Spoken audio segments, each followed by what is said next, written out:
Hey guys, yeah, here we are again. Actually, that you see that we are not only laying in the front of the boat and drinking beer. I will explain you something else today. We will talk about the life raft. Best place for the life raft, I personally think, is, like many boats have it actually, will be here on the back side with a quick release to open to the back, so it's very easy to get it into the water. And even if the boat capsizes completely, you could actually swim from the backside easily to the boat and release it by hand if you don't have a quick release or hydrostatic quick release. In our case, we don't have it here because of some reasons. Because the boat is already quite heavy in the back. So we have the batteries, we have a water tank in the back, one of the two. In the middle is the fuel tank. We have here the engine of the outboard engine actually. Is already a lot of weight, the solar panels of course. So, and also after our last trip from Gibraltar down, where we had very heavy weather, we had actually waves coming in here in the back. And so if you have something big here, you have to make sure that where you mount it, it's actually quite strong, otherwise it will get ripped off. We had some damages here in the back from the last storm, but actually everything was okay. So this actually would be, in my opinion, the best place for the life raft, and you will see on many boats that actually the life raft is located in the back. Then we're coming straight to the worst place, what is actually the place, the original place of this boat. What it says in the papers, the life raft is in here usually. In our case, of course not. There is some diving equipment, spear gun, flippers, whatever, everything, but no life raft, because it would be nice to have it out of the way in here, of course, but in worst case, emergency, you have to open this thing, you have to get the life raft out. The life raft is actually pretty heavy, they are not easy to lift up, especially not when the boat is rocking, because you have no more speed and whatever, and this thing is falling up and down. So, and even if the boat capsizes, to dive in here, open this thingy here, take out the life raft, I think it's impossible. So I think the original place is the most stupid place, and nobody should actually put the life raft somewhere in the boat. The life raft should every time be outside with quick releases, and that's it. So forget this place. One way would be nice to get it out of the way, but that's not the plan of a life raft. Now we will go to our life raft in the front. Okay, here we are with our life raft. Life raft up to, that I'm not lying, 8 people. Yeah, we protected with a cover. We made a special cover for it, and here it is. First of all, this is actually not the way how to mount a life raft on a boat. The best way would be, of course, 2 straps mounted here and here. Then put it over the life raft and put 2 of the hydrostatic quick releases on top, left and right. So, in case of emergency, let's say the boat capsizes or sinks, whatever, these 2 quick releases will open from one to the other side, and the life raft is free. I don't want to do any more hooks here in the boat, so I used anyway the existing lines here.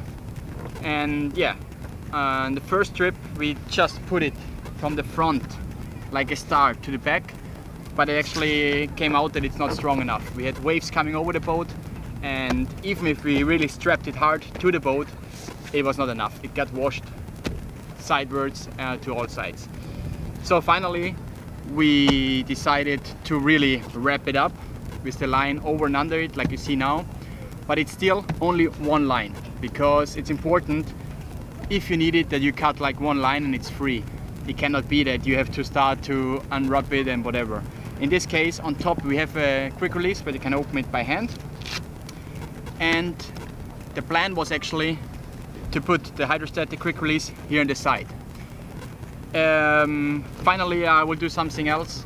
We will build some kind of harness, because if it gets free here, it should be a loop here, and this loop have to go still everywhere, to the top, to the bottom, and have to get out of it, that the life raft actually in the end free. So the new plan is to make a harness what comes together in the front with one security line. This security line will be connected to the quick release, and so if the quick release fires up, it goes totally free in a second. And also we will put a manual quick release in between, so you can do it also by hand.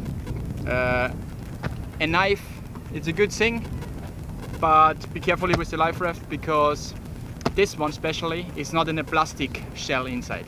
It is in a bag inside, so if you cut there here anything, you have to make sure that you don't damage the life raft. So let's see if this still opens. Okay, that's the quick release. You see, that was the idea, that it goes open to all the sides and then it can float off. Here it is.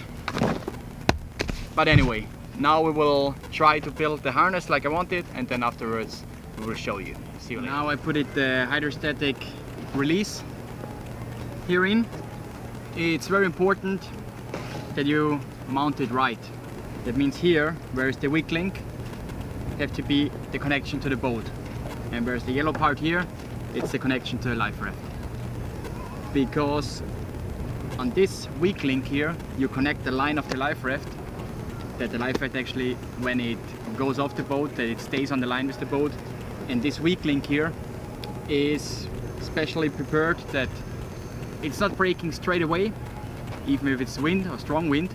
But if the boat sinks, that means then the line will not destroy the life raft or still be connected to the boat. There is a maximum load, that means the weak link will break afterwards if really the boat sinks. Yeah, everything is here. The new system I made is actually, I put a key line in here. So everything, if this actually goes off, actually, yeah, it's also how it works. The hydrostatic release works with pressure, with water pressure. So if the boat sinks or if the boat capsizes, it will release the life raft on a deepness of 1.5 to 4 meters. So what worst thing can happen, boat really capsized, maybe it still doesn't explode. So worst case, you still have to go inside and cut the life raft loose or open the quick release on the other side. Why the other quick release? This one here, the manual one, I put in the front. It's also quite normal, because if I put this in here in between and I connect this to a life raft, if this releases now, that means this manual quick release have to pass by these lines here, and it's not so easy. That's why I decided to put the manual quick release to the front and the hydrostatic one stays in the back. And in the between there will be a key line. It will be similar than a parachute. So I put the line double in, go here to this side. I leave also the knot from this line on the side to the front, where is the manual one, because here this will release and this line is totally free to pass by these two loops. So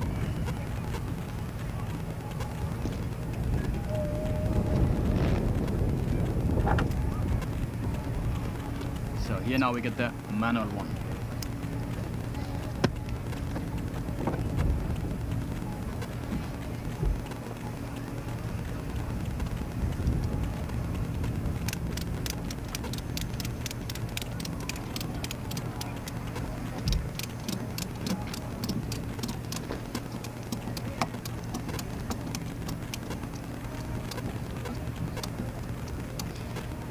I put it on pretty strong. Like I told you before, if there is some bad weather coming, water coming over the boat, it should stay. Here's everything done. So that means if you have the hydrostatic release, it's important that you connect the line from life raft to this weak link. It makes no sense to put it to the boat, because if you have this, I think, good piece, use it. So.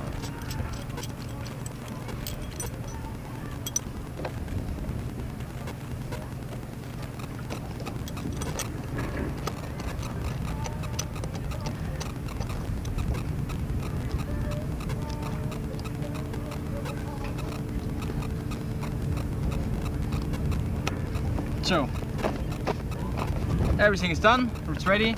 There is actually two different ones. There is the yellow one and the green one. The green one is for life rafts under 4 person or up to 4 person.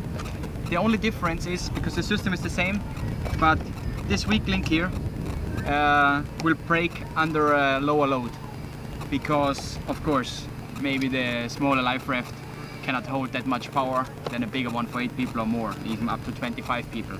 So the only difference is weak link will break before than this one. But now everything is done, everything is nice and tight. Ready for traveling, almost. See you later.